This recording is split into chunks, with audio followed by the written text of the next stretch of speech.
এই যে পলাতক স্বৈরাচার, এই স্বৈরাচারের সরকারের সময় একজন সাবেক রাষ্ট্রপতি বিমানবন্দর দিয়ে চলে গিয়েছে দেশ ছেড়ে।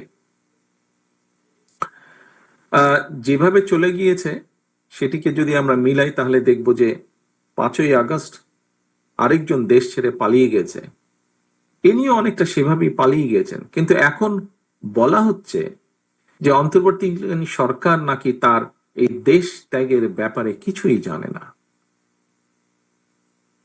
ঘটনাটি গতকাল, এবং গতকাল থেকে আজকে পর্যন্ত যতজন মানুষের সাথে আমার কথা হয়েছে প্রত্যেকের মনে প্রশ্ন উঠেছে, প্রত্যেকে প্রশ্ন করছে তাহলে অন্তর্বর্তীকালীন সরকার জানেটা কি। সাথে এও অভিযোগ উঠেছে সংস্কারের নামে সময় ক্ষেপণ করে অন্তর্বর্তীকালীন সরকার একদিকে যেমন হয়তোবা পলাতক স্বৈরাচার এবং তাতে দোসরদেরকে নিরাপদে দেশ ত্যাগের সুযোগ করে দিচ্ছে, অপরদিকে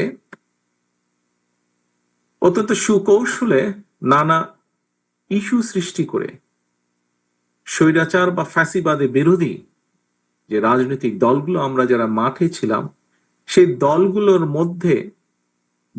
ঐক্যের মধ্যে ফাটল ধরানোর একটা ক্ষেত্র হয়তো তৈরি করতে চাইছে।